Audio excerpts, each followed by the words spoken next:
On the evening of November 8th, 2016, Donald Trump was elected as the 45th President of the United States of America. Also on the evening of November 8th, 2016, the website for Canadian Immigration and Citizenship crashed because y'all were like, wait, what? Where's Canada? This is the Yes We Canada podcast, the progressive's guide to getting the fuck out. Americans, I know you don't give two exceptional shits about what happens up in Canada, but I have to tell you the story of how our country almost blew up. Tick, tick, ba-boom!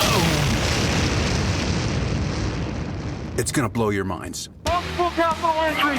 Multiple capital entry! It's now effectively a riot! A tourist visit to the Capitol for some legitimate political discourse? I don't think so. Trump's actions on January 6 make him unfit for the role of the President of the United States, the second greatest nation on earth. Well, we need a businessman to run America. Well, I did some research into this businessman. Trump University, Trump Air, Trump Steaks, Trump Casinos, Trump Water, Trump Wine. Trump is a terrible businessman. Black is the new orange, bitches. I didn't know she was black. Sir, there are so many things you don't know, but hey,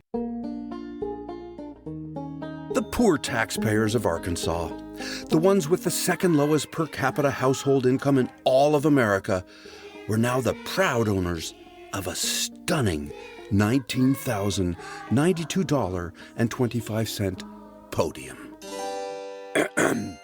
To be clear, I do think some definition is in order here. You see, actually a podium is an object you stand on, and a lectern is an object you stand behind.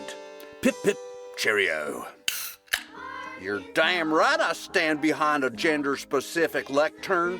I am pro-life, pro-gun, and pro-lady lectern. Hold my goddamn beer. Look, I get that you love your country but hate your government. And the shopping list of atrocities by politicians is long. The opioid crisis was propagated by lying, cheating, greedy white people, and the government, both Republican and Democrat, did nothing to stop them until it was too late.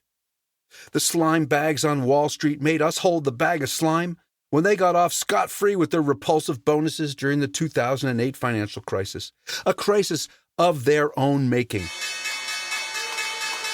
If it's good for the markets, it's good for the country. It's the American way.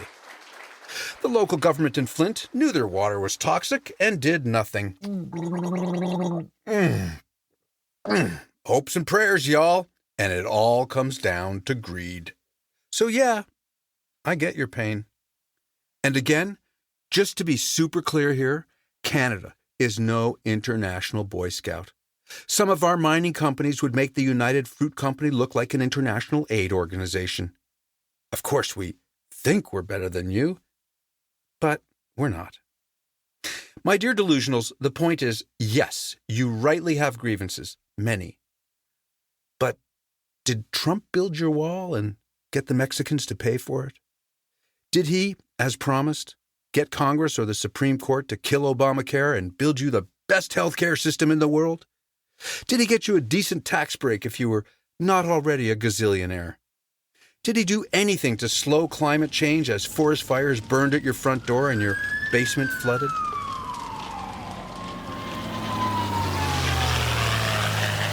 Well, he certainly did change the balance of power on the Supreme Court, so you might be able to overturn Roe versus Wade and finally practice your firm belief in the right to life. And just a quick question here. How can you be pro-life, but also pro-gun, pro-war, pro-capital punishment, and anti-vax? Really? I mean, say it like it is. You're not pro-life. You're pro-fetus. But hey, I refuse to be entirely negative about Republicans, which is what we progressive snowflakes are always accused of. Republicans are wonderful at arts and crafts. What you building, Festus? A gallows. For what? Gonna hang the vice president. Son bitch. When I saw this on TV, I was confused. It sounded like the protesters were chanting, "Hang my pants! Hang my pants!" God, I know my shit. Anyway, you know, these American exceptionalists seem to think my only gig is the United States of America. My sales territory is the whole world. I don't know whether you've noticed it lately, but Ukraine, Sudan, Syria, pandemics, inflation, carbon, I'm jammed. So, Congresswoman, you do your job, I'll do mine. And one last thing. When it comes to founding fathers, sweetheart, I have seniority. Enough said. Next question. So, have you been following the January 6th investigations on TV? No, I cut the cable. It's too expensive. I don't have TV anymore. I don't even have terrestrial. Okay. But you know about the January 6th insurrection. Yeah, St. Peter texted me something. He needed a couple of clarifications at the gates, whatever.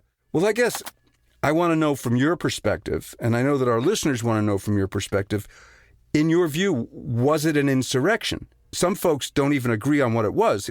I mean, here's a clip from Congressman Andrew Clyde from Louisiana. There was no insurrection, and to call it an insurrection, in my opinion, is a bold-faced lie. Watching the TV footage of those who entered the Capitol and walked through Statuary Hall showed people in an orderly fashion staying between the stanchions and ropes taking videos and pictures. You know, if you didn't know the TV footage was a video from January the 6th, you would actually think it was a normal tourist visit. Well, look, I know tourists. I made tourists. I also made terrorists. They both start with the T and end with an S. Terrorist, tourists, not the same thing at all. But let me tell you, those folks who went to the Capitol on January 6th, they were not looking to buy snow domes with little miniature Nancy Pelosi's in them. So, insurrection, word of God. 2 words of God. Fuck yeah! Should Trump lose on Tuesday or Wednesday or whenever they finish counting all the mail-in ballots in Maricopa County for the 6th time, Trump can whine about the results being stolen from him, he can play golf, he can go to court, and then he can go to jail. And then he can shut the fuck up and leave us the fuck alone! American carnage. Well, fuck. That didn't go quite as planned.